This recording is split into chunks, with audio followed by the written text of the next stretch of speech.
Hello दोस्तों, आप सभी का हमारे चैनल स्टडी विद केसी में स्वागत करता हूं। तो आज हम लोग झारखंड पॉलिटेक्निक का बहुत महत्वपूर्ण क्वेश्चन करने जा रहे हैं, जो कि आपके एग्जाम के लिए बहुत ज़्यादा इंपॉर्टेंट है दोस्तों।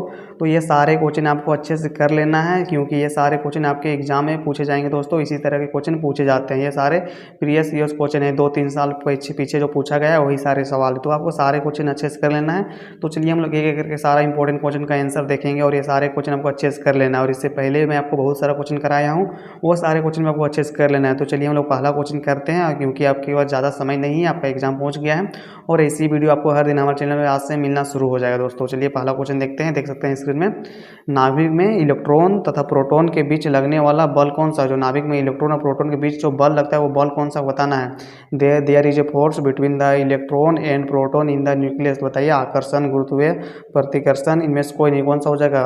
Attraction, gravitational, repulsion, none of this. तो ऑप्शन देखिए, आप बताइए कौन सा सही आंसर होगा, ए, बी, सी और डी। तो बताइए कौन सा सही आंसर हो जाएगा वन का। तो सही आंसर हो जाएगा दोस्तों ऑप्शन नंबर ए हो जाएगा, आकर्षण, अट्रैक्शन। ऑप्शन नंबर ए बिल्कुल सही हो जाएगा। नेक्स्ट देखेंगे क्वेश्चन नंबर 2 को देखेंगे। गुरुत्वाकर्षण का सिद्धांत किसने दिया था? Who gave the theory of gravity. बताइए, चार्ल्स न्यूटन ने, या चार्ल्स बेबेज ने, या आइजैक न्यूटन ने, इनमें से कोई नहीं। तो दो का कौन सा हो जाएगा, जल्दी से बताइए। तो दो का आपका सही आंसर हो जाएगा ऑप्शन नंबर सी हो जाएगा, Isaac Newton. Option number C बिल्कुल सही हो जाएगा दो का आपका। चलिए बढ़ेंगे क्वेश्चन नंबर 3 की ओर। अल्किन का सामान्य सूत्र बताना है। क्लास 10 में पढ़े होंगे, अल्किन का सामान्य सूत्र बताना है। The general formula of alkene क्या होता है? बताइए जल्दी से, अल्किन का सामान्य सूत्र। तो अल्किन का सामान्य सूत्र क्या दोस्तों होता है? CnH2n होता है, H2n। तो सही आंसर आपका ऑप्शन नंबर 2 आप देख सकते हैं, CnH2n। ऑप्शन नंबर 2 बिल्कुल सही हो जाएगा। और आप लोग ध्यान दीजिएगा दोस्तों, आपको अल्किन, एल्केन और अल्काइन में सब किसी का सवाल आपका फॉर्मूला आपको पूछ सकता है एग्जाम में। तो आपको तीनों को याद कर लेना। जैसे फर्स्ट आप देख सकते हैं एल्केन का फॉर्मूला है, और सेकेंड आपका अल्किन का फॉर्मूला है, और थर्ड आपका एल्काइन का फॉर्मूला है। तो आपको ये सारे तीनों फॉर्मूला को ध्यान दे लीजिएगा। आपको तीनों में से किसी एक को पूछा जा सकता है दोस्तों, ज़्यादा उम्मीद है। आगे देखते हैं क्वेश्चन 4 देखिए। संतरा में कौन सा अम्ल पाया जाता है? संतरा में कौन सा अम्ल पाया जाता है? ये क्लास 10 में पढ़ चुके हैं हम। विच acid is found in orange. बताइए, एसिटिक अम्ल पाया जाता है, या लैक्टिक अम्ल पाया जाता है, ऑक्सैलिक अम्ल पाया जाता है, सिट्रिक अम्ल पाया जाता है। तो संतरा में कौन सा पाया जाता है, जल्दी से बताइए कौन सा हो जाएगा। तो सही आंसर आपका ऑप्शन नंबर डी हो जाएगा, सिट्रिक अम्ल। जो संतरा में कौन सा अम्ल पाया जाता है? सिट्रिक अम्ल। और इसी तरह से आपका जो और भी जो भी आपका जो बुक में दिया गया है दोस्तों, जैसे कि आपका टमाटर में कौन सा पाया जाता है, नींबू में कौन सा पाया जाता है, नींबू में आपका सिट्रिक अम्ल पाया जाता है। तो इसी तरह से आप ध्यान दीजिएगा, जैसे कि टमाटर में आपका ऑक्सैलिक अम्ल पाया जाता है। उसके बाद आपका चींटी का जो डंक होता है उसमें कौन सा अम्ल पाया जाता है? चींटी का डंक में, तो उसमें मिथेनोइक अम्ल पाया जाता है। ये सारी बातें आप लोग ध्यान दीजिएगा। आगे बढ़ते हैं हम लोग क्वेश्चन 5 की ओर। ये सारे क्वेश्चन आपको अच्छे से कर लेना है, ताकि आपको एग्जाम में दिक्कत ना हो। और ऐसे क्वेश्चन आपको हर दिन हमारे चैनल में मिलते रहेगा। आज से हम लोग रेगुलर आपको वीडियो मिलते रहेगा, तो आपको ज़्यादा टेंशन नहीं लेना है दोस्तों। चलिए आगे बढ़ते हैं क्वेश्चन 5 की ओर। ऊर्जा का मूल स्रोत क्या है? बताइए, ऊर्जा का मूल स्रोत क्या है? Which is the ultimate source of energy. बताइए, सूर्य है, जल है, जीवाश्म ईंधन है, या यूरेनियम है। बताइए कौन सा हो जाएगा 5 का सही आंसर। तो 5 का सही आंसर ऑप्शन नंबर ए हो जाएगा, सूर्य हो जाएगा, सन हो जाएगा। सही आंसर ऑप्शन नंबर ए हो जाएगा। आगे बढ़ते हैं क्वेश्चन नंबर 6 की ओर। क्वेश्चन नंबर 6 देखिए, विद्युत के चुंबक के प्रभाव की खोज किसके द्वारा की गई थी? आप बताए ना, बताइए विद्युत का जो चुंबकीय प्रभाव की खोज किसने द्वारा की गई थी? Magnetic effect of current was discover by किसके द्वारा किया गया था? बताइए, एम्पियर के द्वारा, बोर के द्वारा, अरस्टेड के द्वारा, इनमें से कोई नहीं। तो 6 का कौन सा हो जाएगा? 6 का बताइए, विद्युत के चुंबकीय प्रभाव की खोज किसके द्वारा किया गया था? तो सही आंसर आपका ऑप्शन नंबर सी हो जाएगा, अरस्टेड के द्वारा किया गया था। सही आंसर ऑप्शन नंबर सी हो जाएगा। आगे बढ़ते हैं क्वेश्चन नंबर 7। चलिए क्वेश्चन नंबर 7 की ओर बढ़ेंगे। क्वेश्चन नंबर 7 देखिए, इनमें से कौन सा दर्पण सूत्र है? दर्पण सूत्र देखिए, ये क्वेश्चन बहुत बार पूछा गया है। आपको ये क्वेश्चन इजी लग रहा होगा, लेकिन इसी तरह के क्वेश्चन पूछा जाता है। तो इनमें से कौन सा दर्पण सूत्र है बताना। विच of the following is the mirror formula. बताइए, मिरर का फॉर्मूला कौन सा है? क्लास 10 में पढ़े होंगे, तो कौन सा आपका मिरर फॉर्मूला क्या होता है?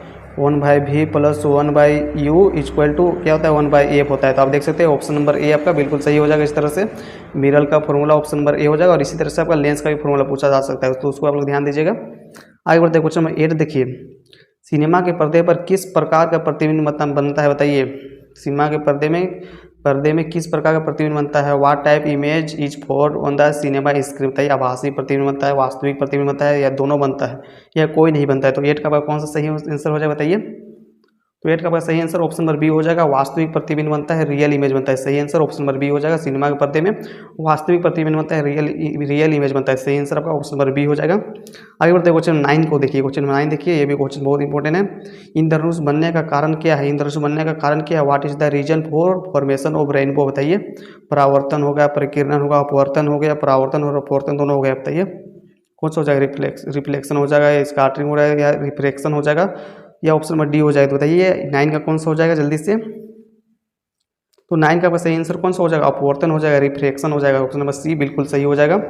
आगे बढ़ते हैं क्वेश्चन नंबर 10 की ओर, जल्दी जल्दी करेंगे हम लोग क्वेश्चन को। क्वेश्चन नंबर 10 देखिए, अंतरिक्ष यात्री को आकाश का रंग कैसा दिखाई देता है। जो अंतरिक्ष अगर आप आकाश को देखिए तो किस तरह से आपको दिखाई देगा बताना है, नीला दिखाई देगा, पीला या सफ़ेद या काला, तो किस तरह से आपको दिखाई देगा जल्दी से बताइए। तो अगर अंतरिक्ष आप देखिएगा दोस्तों तो आपको काला दिखाई देगा, क्योंकि उसमें सही आंसर आपका ऑप्शन नंबर डी हो जाएगा, काला दिखाई देगा दोस्तों, क्योंकि उस वातावरण नहीं होता है। तो सही आंसर आपका ऑप्शन नंबर डी हो जाएगा, ब्लैक हो जाएगा, काला हो जाएगा। आइए बढ़ते हैं क्वेश्चन नंबर 11 देखिए, मानव नेत्र में प्रवेश करने वाली प्रकाश की मात्रा को नियंत्रित कौन करता है बताना है आपको। प्रकाश की मात्रा को कौन नियंत्रित करता है बताइए।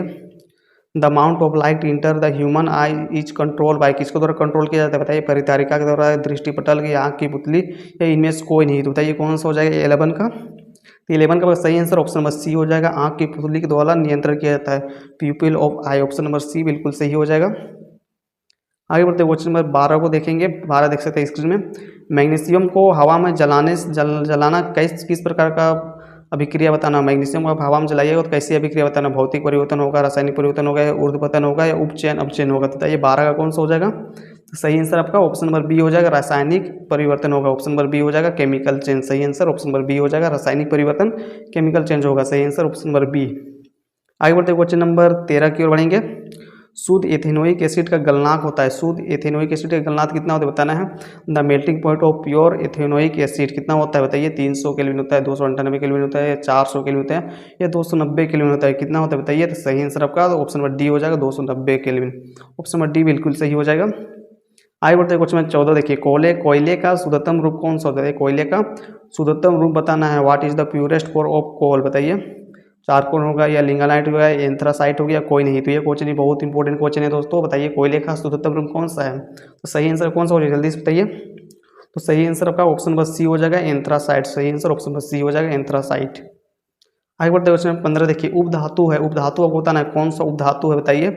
मेटालॉइड कौन सा है इनमें से। सिलिकॉन है, लोहा है, कार्बन है, या मैग्नीशियम है। तो 15 का कौन सा हो जाएगा जल्दी से बताइए। तो 15 का आपका उपधातु कौन सा है। तो सही आंसर ऑप्शन नंबर ए हो जाएगा, सिलिकॉन है। इसमें से सिलिकॉन है उपधातु है। सही आंसर आपका ऑप्शन नंबर ए हो जाएगा, सिलिकॉन। आगे बढ़ते हैं क्वेश्चन नंबर 16 देखिए, शुक्र ग्रह का वातावरण किस गैस से बनता है। कौन से गैस से बनता है बताना है। ऑप्शन देखिए आप कौन सा हो जाएगा जल्दी से बताइए। 16 का 16 का बस सही आंसर हो जाएगा दोस्तों, ऑप्शन नंबर ए बिल्कुल सही हो जाएगा, H2SO4। ऑप्शन नंबर ए बिल्कुल सही हो जाएगा। 17 को देखेंगे, क्वेश्चन 17 आप देख सकते हैं, प्रकृति में सबसे कठोर कार्बन का अपरूप धातु कौन सा है बताना है। Which is the hardest carbon allotrope in the nature बताइए। ग्रेफाइट होगा, डायमंड होगा, या सिलिकॉन, कार्ब होगा, या फ्लोरीन होगा। तो 17 का कौन सा हो जाएगा सही आंसर। तो सही आंसर आपका ऑप्शन नंबर बी हो जाएगा, डायमंड। सही आंसर ऑप्शन नंबर बी हो जाएगा, डायमंड। ठीक ना। आगे बढ़ते हैं क्वेश्चन नंबर 18 को देखते हैं।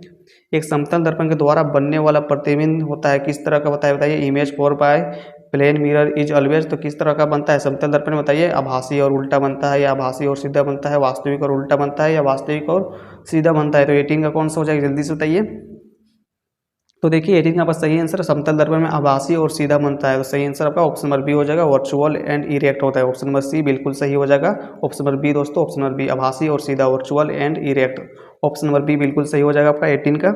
आगे बढ़े हम लोग क्वेश्चन नंबर 19 की ओर चले बढ़ रहे हैं। तो क्वेश्चन नंबर 19 आप देख सकते हैं, इनमें से कौन एक जीवाश्म ईंधन है बताइए। कौन सा जीवाश्म ईंधन है। ये क्वेश्चन भी बहुत बार रिपीट हुआ है। कौन सा जीवाश्म ईंधन है। लकड़ी है, एल्कोहल है, बायोगैस है, या कोयला है। तो कौन सा है 19 का सही आंसर। ये क्वेश्चन पहले मैं आपको करा चुका हूँ, तो जल्दी से बताइएगा कौन सा हो जाएगा 19 का। कौन सा है जीवाश्म ईंधन जल्दी से बताइए। तो सही आंसर आपका ऑप्शन नंबर डी हो जाएगा, कोयला। सही आंसर ऑप्शन नंबर डी हो जाएगा, कोयला। वो सारे क्वेश्चन आपको अच्छे से कर लेना है दोस्तों, ताकि आपको एग्जाम में दिक्कत ना होती ना। और इससे पहले मैं आपको जो भी वीडियो कराया हूँ वो सारे वीडियो को अच्छे से देख लेना है। जो वीडियो आपको हमारे चैनल प्ले लिस्ट में मिल जाएगा। मैं आपको इससे पहले मैं 6 वीडियो करा चुका हूँ। 6 वीडियो आपको अच्छे से कर लेना है, ताकि आपको एग्जाम में दिक्कत ना हो। चलिए क्वेश्चन नंबर 20 देखिए, निम्नलिखित में से कौन सी गैस एक उत्कृष्ट गैस है। कौन सी गैस एक उत्कृष्ट गैस है बताना है। Which of the following gas is noble gas बताइए। नोबेल गैस कौन सा है। ऑप्शन ए, बी, सी और ऑप्शन डी होगा। ऑप्शन यहाँ देख सकते हो ऑप्शन डी होगा, मिस्टेक हो जाएगा टाइपिंग। तो बताइए कौन सा हो जाएगा। ऑप्शन ए हो जाएगा, बी होगा, सी हो गया और डी होगा। नोबेल गैस कौन सा बताइए। उत्कृष्ट गैस कौन सा है। 20 का सही आंसर आपका ऑप्शन नंबर सी हो जाएगा, आर्गन। सही आंसर ऑप्शन नंबर सी हो जाएगा, आर्गन। ठीक ना। आगे बढ़ते हैं क्वेश्चन नंबर 21 देखिए, अम्ल धातु कार्बोनेट से अभिक्रिया करके कौन सी गैस मुक्त करती है बताना है। अम्ल धातु कार्बोनेट से अभिक्रिया करके कौन सी गैस मुक्त करती है बताइए। Acid reacts with metal carbonates to liberate gas बताइए कौन सा हो जाएगा। H2 होगा, CO2 होगा, CO होगा, इनमें से कोई नहीं। तो 21 का 21 का कौन सा हो जाएगा जल्दी से बताइए। तो बस सही आंसर ऑप्शन नंबर बी हो जाएगा दोस्तों, CO2 हो जाएगा, कार्बन डाइऑक्साइड होगा। सही आंसर ऑप्शन नंबर बी हो जाएगा, कार्बन डाइऑक्साइड। सही आंसर ऑप्शन नंबर बी हो जाएगा। आगे बढ़े हम लोग क्वेश्चन नंबर 22 देखते हैं। 22 देखिए, निम्नलिखित में से कौन भौतिक परिवर्तन का उदाहरण नहीं है? आपको भौतिक परिवर्तन का उदाहरण कौन नहीं है? Which of the following is not example of physical change? बताइए फिजिकल चेंज का उदाहरण कौन है? मोमबत्ती का पिघलना, जल में लवण का घुलना, बर्फ का जमना, प्रकाश संश्लेषण। तो बताइए कौन सा हो जाएगा? कैंडल मेल्टिंग हो जाएगा, डिसॉल्विंग साल्ट वाटर हो जाएगा, या फोटोसिंथेसिस हो जाएगा, या फ्रीजिंग पॉइंट। तो दोस्तों यहाँ पर आप ध्यान दीजिएगा, आपका जो इंग्लिश का टाइपिंग है दोस्तों वो थोड़ा सा मिस्टेक हो गया है। आपका जो बर्फ का जमना का आपका सही ऑप्शन आपको ये वाला हो जाएगा, तो बर्फ का जमना का फ्रीजिंग आइस होगा दोस्तों। और ऑप्शन नंबर डी का आपका इंग्लिश टाइपिंग फोटोसिंथेसिस ये वाला होगा। तो आप लोग ध्यान दीजिएगा, यहाँ पर थोड़ा सा अपोजिट हो गया है, तो इसको आप लोग ध्यान दीजिएगा। बर्फ का जमना का फ्रीजिंग आइस होगा, और प्रकाश संश्लेषण का फोटोसिंथेसिस होगा दोस्तों। यहाँ पर आप देख सकते हैं थोड़ा सा मिस्टेक हो गया, तो इसको आप लोग ध्यान दीजिएगा। तो 22 का कौन सा हो जाएगा सही आंसर? बताइए विच of the following is not example of physical change? तो 22 का आपका सही आंसर हो जाएगा, बताइए कौन सा? सही आंसर आपका प्रकाश संश्लेषण हो जाएगा दोस्तों, ऑप्शन नंबर डी हो जाएगा। और फोटोसिंथेसिस ऑप्शन नंबर ये वाला ऑप्शन देख सकते हैं इंग्लिश में, तो सही आंसर आपका ऑप्शन नंबर डी हो जाएगा, प्रकाश संश्लेषण हो जाएगा, फोटोसिंथेसिस हो जाएगा दोस्तों। तो सही आंसर आपका 22 का डी हो जाएगा। आगे बढ़ते हैं हम लोग क्वेश्चन नंबर 23 की ओर। निम्नलिखित में से कौन सी ऊर्जा सूर्य से ली जाती है? बताइए सूर्य से कौन सी ऊर्जा ली जाती है? Which of the following energy taken from the sun? बताइए नाभिकीय ऊर्जा हो जाएगा, पवन ऊर्जा हो जाएगा, ज्वारीय ऊर्जा होगा, इनमें से कोई नहीं। बताइए कौन सा हो जाएगा? Nuclear energy, wind energy, tidal energy, या नन ऑफ दिस? तो 23 का कौन सा हो जाएगा सही आंसर? तो ऑप्शन नंबर ए आपका बिल्कुल से हो जाएगा, नाभिकीय ऊर्जा हो जाएगा दोस्तों, न्यूक्लियर एनर्जी। सही आंसर ऑप्शन नंबर ए हो जाएगा, न्यूक्लियर एनर्जी हो जाएगा, नाभिकीय ऊर्जा। 23 का सही आंसर ऑप्शन नंबर ए हो जाएगा। आगे बढ़ते हैं क्वेश्चन नंबर 24 देखिए, निम्न में से कौन क्षार है? वो क्षार होता है ना, कौन क्षार है? देखिए विच of the following is base? बताइए कौन सा क्षार है? ऑप्शन ए है, बी, सी और ऑप्शन डी में दिखा देता हूँ। ऑप्शन डी आप देख सकते हैं, तो कौन सा क्षार है जल्दी से बताइए आप। क्वेश्चन नंबर 24 का कौन सा हो जाएगा? क्षार बताना है आपको, बेस कौन सा इनमें से? तो सही आंसर आपका ऑप्शन नंबर सी हो जाएगा दोस्तों, NaOH हो जाएगा, sodium hydroxide. Option number C बिल्कुल सही हो जाएगा आपको। तो आगे हम लोग बढ़ेंगे क्वेश्चन नंबर 25 देखिए, वैसे तत्व जिसका स्वभाव विद्युत धनात्मक होता है, an element whose nature is electropositive? बताइए सल्फर होगा, सिलिकॉन होगा, तांबा होगा, बोरोन होगा। तो 25 का कौन सा हो जाएगा जल्दी से बताइए। तो देखिए जल्दी से बताइए 25 का कौन सा हो जाएगा सही आंसर? तो सही आंसर आपका ऑप्शन नंबर बी हो जाएगा, सिलिकॉन। 25 का ऑप्शन नंबर बी हो जाएगा, सिलिकॉन दोस्तों। सही आंसर ऑप्शन नंबर बी हो जाएगा, सिलिकॉन। तो इस तरह से हमने 25 क्वेश्चन किया, जो कि आप बहुत इंपॉर्टेंट क्वेश्चन है, बार बार रिपीट किया जाता है। तो ये सारे क्वेश्चन आपको चेक कर लेना है। और 25 क्वेश्चन में मैं जब कराया उसमें आप कितना क्वेश्चन सही कीजिए, सही किए, ये आपको कमेंट करके बताइएगा दोस्तों। और ऐसे ही क्वेश्चन आपको हर दिन हमारे चैनल मिलते रहेगा, अभी आपका एग्जाम तक, आपका एग्जाम का तैयारी कराया जाएगा, और लाइव क्लास भी आपका लिया जाएगा दोस्तों। ठीक है, और आगे मिलते हैं इसी वीडियो के लिए, इसी वीडियो मिलेंगे। ठीक है अभी के लिए।